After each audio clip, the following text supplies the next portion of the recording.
Good morning दोस्तों। मेरा नाम है अंकित और हम आज आप लोग के लिए लेकर आए हैं A to Z बुक एगोनोमी का बुक आपका कुछ क्वेश्चन। सबसे पहले आपका क्वेश्चन आपका आ रहा है कि the word of agronomy is derived for. जो एगोनोमी वर्ड है वो किस वर्ड से डिराइव होता है? तो इसका जो सही आंसर होगा वो ग्रीक वर्ड होगा। आपका एक ट्रिक बताते हैं, जिसके लास्ट में नोमी लगा रहे उस वो होता है मोस्टली जो वर्ड होगा ग्रीक वर्ड से लेगा। कुछ कुछ एक्सेप्शन में होगा जैसे पोमोलॉजी सब जो ग्रीक और लैटिन दोनों से होता है। जिसके लास्ट में कल्चर लगा रहे वो लैटिन वर्ड से डिराइव्ड होता है। जैसे आप एग्रीकल्चर की बात किया जाए तो वो agriculture is derived for Latin words. उसका नेक्स्ट क्वेश्चन बोल रहा है कि first economic research is started by. कौन सा ऐसा होता है जो कौन सा ऐसा साइंटिस्ट है सबसे पहले इकोनॉमिक रिसर्च का स्टार्ट किए थे? तो उनका नाम था जेबी बोन्सी गोल्ड। इन्हें फादर ऑफ फील्ड एक्सपेरिमेंट के नाम से भी जाना जाता है। उसका नेक्स्ट क्वेश्चन बोल रहा है कि first synthesis fertiliser industry was establish by. कौन जो फर्स्ट सिंथेसिस फर्टिलाइजर था इंडस्ट्री में उस सबसे पहले इस्टेब्लिश किसने किया था? तो उनके साइंटिस्ट का नाम था वो मूलर थे। नेक्स्ट क्वेश्चन बोल रहा है फोर्थ आयर जो आयरन एफ ही लोहा होता है उसका शेयर जो इन्वेंटेड भाई कौन सा था जो इन्वेंशन किए थे? उसका नाम था रामसन। रॉबर्ट रामसन। वो क्या बोलता है कि एग्रीकल्चर में जीडीपी कितना परसेंट ऑफ शेयर करता है इंडिया में? इंडिया के जीडीपी में एग्रीकल्चर जो होता है वो 25% ऑफ शेयर करता है। नेक्स्ट क्वेश्चन बोल रहा है कि first cultivated crop is in the world are. कौन सा ऐसा क्रॉप होता है जो वर्ल्ड में सबसे पहले कल्टिवेटेड किया गया था? तो उसका जो सही आंसर होगा वो बीट बार्ले होगा।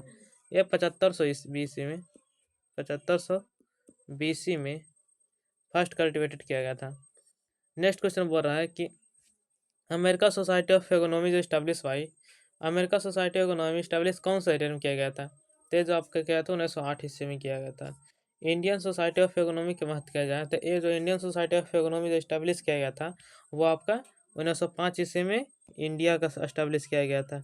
इंडियन सोसाइटी ऑफ इकोनॉमी पूछे तो क्या होगा? अगर इंडियन सोसाइटी ऑफ इकोनॉमी पूछे तो वो होगा आपका 1905।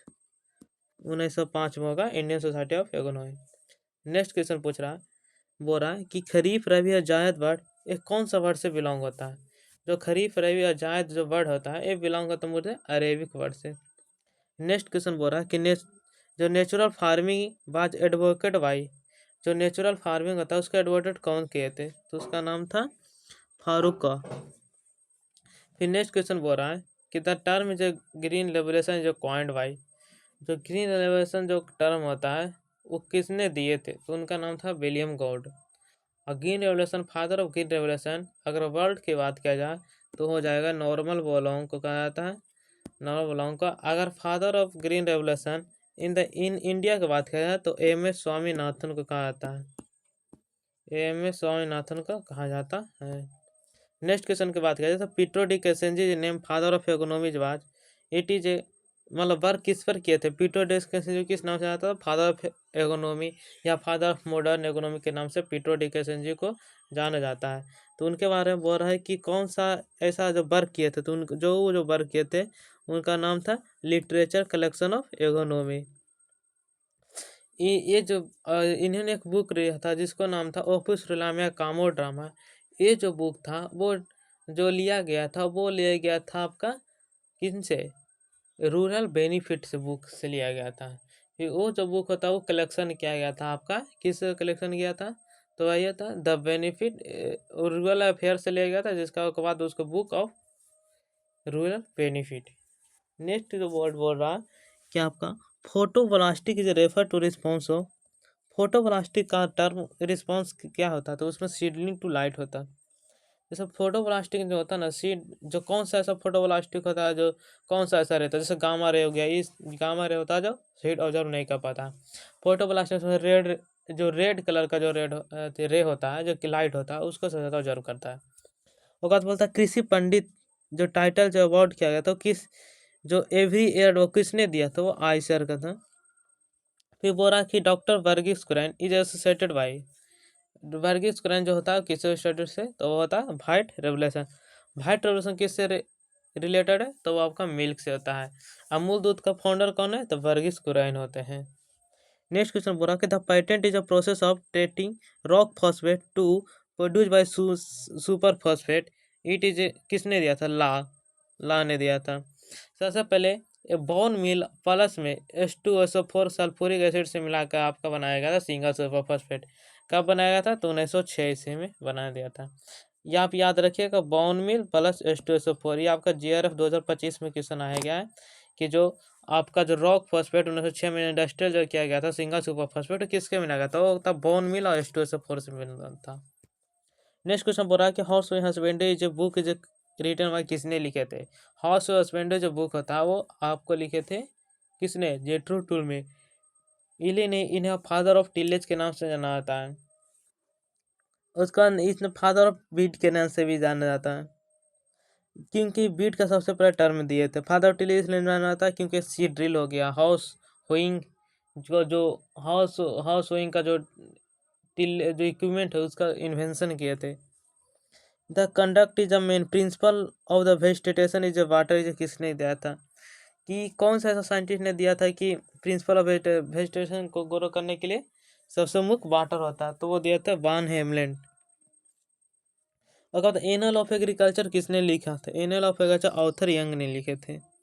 बोला कि first agriculture university of India में कौन सा था? तो वो था आपका पंतनगर में, जो 1960 ईस्वी में हुआ था।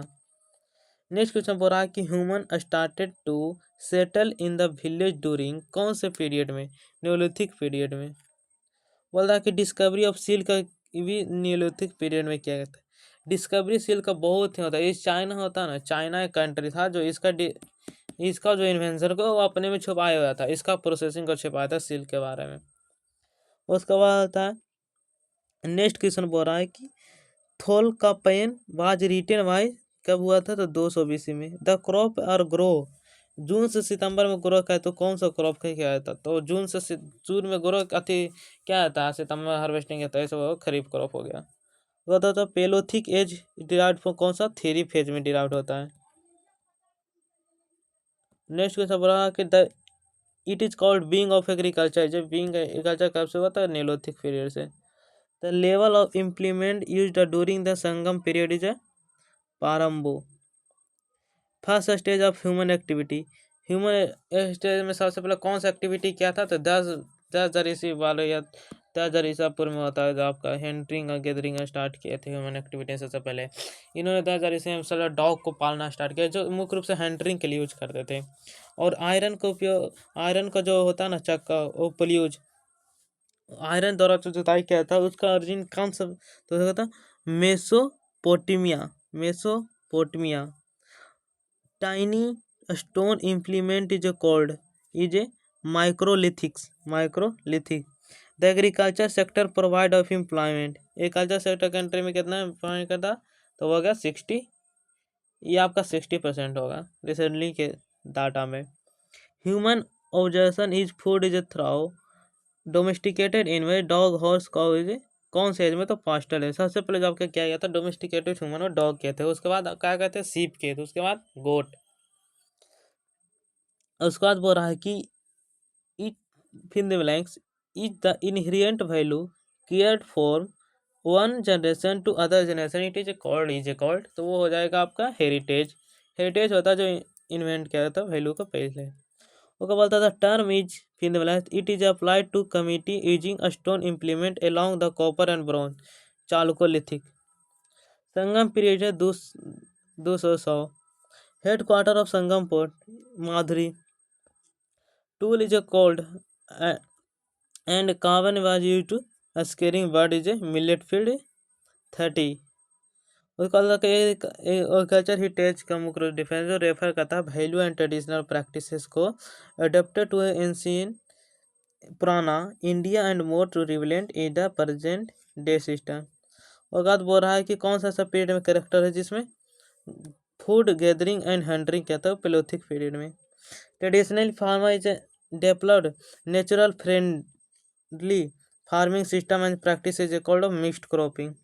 और क्या बोलता था living near the river bed he had enough water for the his animal and domesticated crop started cultivation crop culture. Cultivation of rice is a cultivation of 1320 में किया गया था। कल्टिवेशन बीट अवार्ले 7520 में सही है आपको। देखिए father of agriculture chemistry, father of agriculture जेवी लिविक्स को कहा जाता है। इन्वर्स यील्ड ऑफ नाइट्रोजन, ये आपका 3-4 हो जाता है ना, ये आपको याद रखिएगा, जीआरएफ इकोनॉमी में क्वेश्चन में पूछा गया है। मुख्य रूप से ये तीनों, फादर ऑफ एग्रीकल्चर केमिस्ट्री जेवी लिविक्स को कहा जाता है। इन्वर्स यील्ड ऑफ नाइट्रोजन ला बिलोक्स को कहा जाता है। उसके बाद बोलते हैं proposed theory law of dimension return, किसे कहा जाता है, मिट शेरलिच को कहा जाता है। ये होता का बेरे जो परसेंटेज ऑफ फील्ड को दिए थे, परसेंटेज ऑफ फील्ड, इन्हें दिया था percentage of yield. Next question बोला कि कौन सा पीरियड में ऊपर Bari Doab canal in the Punjab is constructed, Lord Dalhousie. वो कौन सा पीरियड में गोल्डन पीरियड ऑफ एग्रीकल्चर कहते हैं, लॉर्ड कर्जन के पीरियड में। Department culture and agriculture college professor start क्या होता है, 1905 से स्टार्ट हुआ था। Sudhakar breeding institute was establish कौन से ईयर में किया गया था, कोयम्बटूर 1912 में। तमिलनाडु एग्रीकल्चर यूनिवर्सिटी वेस्ट 1971 ईस्वी में। One of oldest water regulation structure जो वर्ल्ड इज स्टिल यूज, क्या होता है, कालंगी dam. Separate department agriculture at a center for farming relief operation started year, कौन से ईयर में, 1881 में। National agriculture research project NARP was launch to strength and research capability 1989 में। Kautilya period the unit of measure rain was I one कहा था 12 mm। Kautilya period में unit का major of rain का वन ड्रोना इसे कितने में, 40 से 50 में। Planning commission of India is derived into कौन सा, 15 एग्रो क्लाइमेट जोन। उसका बोलता है skeletal soil is a cold region western Himalaya में। Shifting cultivation is a practice hardly followed region eastern Himalaya में। The soil are mostly alluvial and are prone to flood region is a called lower Gangetic plane.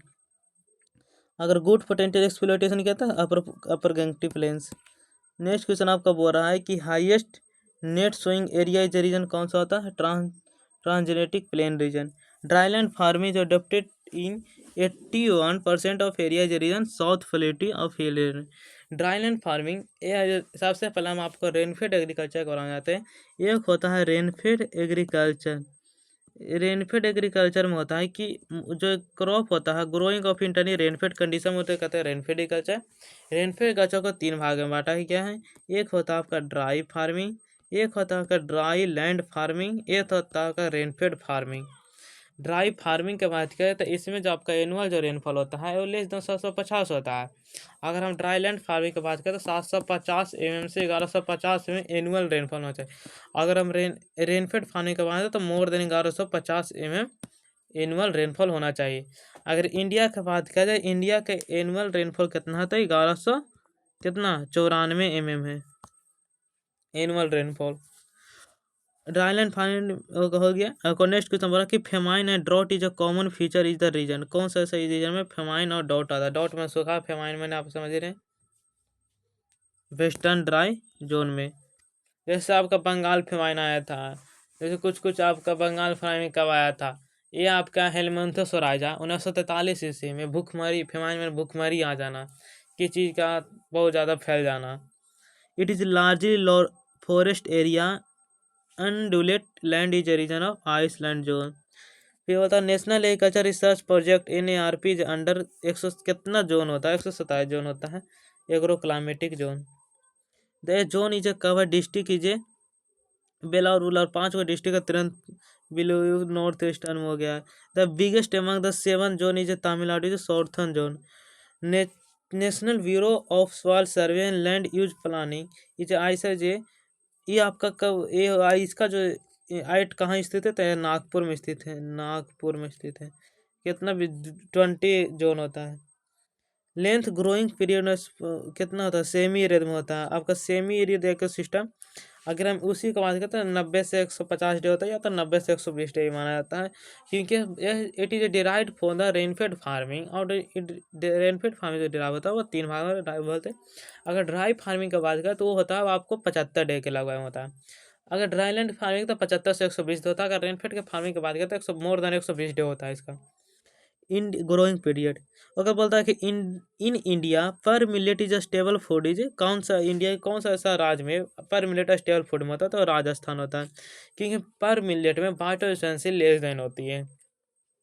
Seed of leguminous plant use as flood dal riches में protein मात्रा हो, protein प्रचुर मात्रा में होता है। जितना लेगमेनेसी प्लांट प्रोटीन रहते होता है।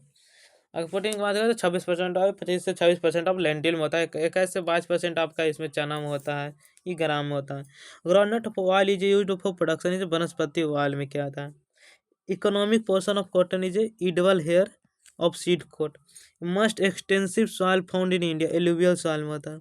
न्यू एलुवियल सॉइल कहते हैं खादर और पुराने को कहते हैं वांगर। उसके बाद बोलता है कि black soil dark grey colour is due to complex clay humus हो गया। Black soil contain higher portion is clay हो गया। Tamil Nadu black soil is highest pH 8.5 से 9 होता है। Red soil is due to presence होता है फेरिक ऑक्साइड के कारण, इसमें रेड सॉइल में रेड कलर प्रेजेंट होता है। ब्लैक सॉइल में माउंट मर्लियोनाइट या तो टाइटेनी फेरस मैग्नेटाइट के एक्सपायर, तो इसी कारण ब्लैक सॉइल में ब्लैक भी होता है। क्ले सॉइल इसमें क्ले सॉइल के बताएगी कि क्ले सॉइल किसके कौन सा क्ले मिनरल जिसके कारण ब्लैक सॉइल होता है, तो माउंट मिलियोनाइट हो गया। और ब्लैक सॉइल ब्लैक किसका कारण होता है, टाइटेनी फेरस मैग्नेटाइट होगा। अगर red soil due to presence of the ferric oxide होता है, जिसके कारण इसका रेड रेड कलर होता है। अगर इसका क्ले सॉइल की बात करें रेड रेड सॉइल में तो कैलोनाइट होगा, और माउंट मिलियोनाइट ब्लैक सॉइल में।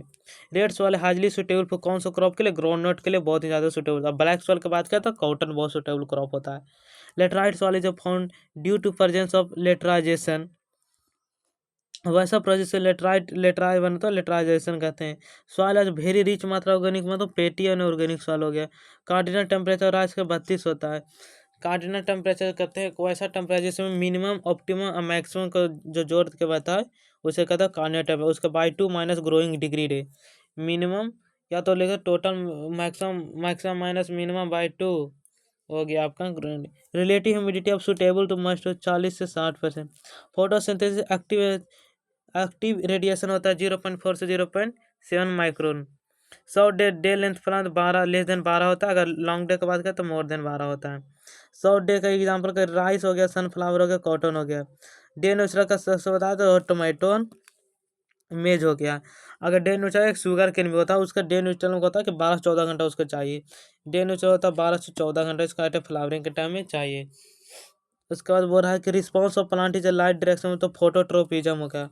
फोटोट्रोपिज्म हो गया। अगर हेलियोट्रोपिज्म की बात किया जाए तो कौन होता है, वो सनफ्लावर होता है जो हेलियोट्रोपिज्म पर है। रिस्पॉन्स ऑफ द जन्ने के सन मूवमेंट करेगा उधर के भी मूवमेंट करेगा प्लांट, उसको कहते हैं heliotropism. Heliotropism wind movement is suitable more crop 4 से 6 किलोमीटर प्रति आवर। एटमोसफेयर CO2 के पास 0.035, नाइट्रोजन पाया जाता है 78%, ऑक्सीजन पाया जाता है 20.93%।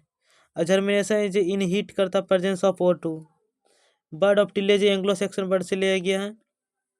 Physical condition of the soil is covered tilth हो गया। Solid row planting system is किसमें बीट में होता है।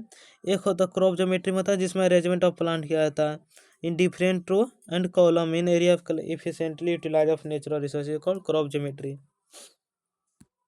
Thank you so much. आज का सेशन यही खत्म करते हैं, कल फिर मिलते हैं एक नई वीडियो के साथ। हम आप लोग को पढ़ा रहे हैं A to Z objective of agronomy. आज सेशन 2 था, आज इसका चैप्टर 2 था। 1 में आप इसके बारे में आप पढ़ सकते हैं। मान ली इसमें कितना एग्रो क्लाइमेटिक जोन है, कौन सा इंस्टीट्यूट कहाँ स्थित है, बस इसी है। तो इसलिए 2 से हम लोग स्टार्ट किए। कोशिश करेंगे कि आपका regular video they. Thank you so much, thank you.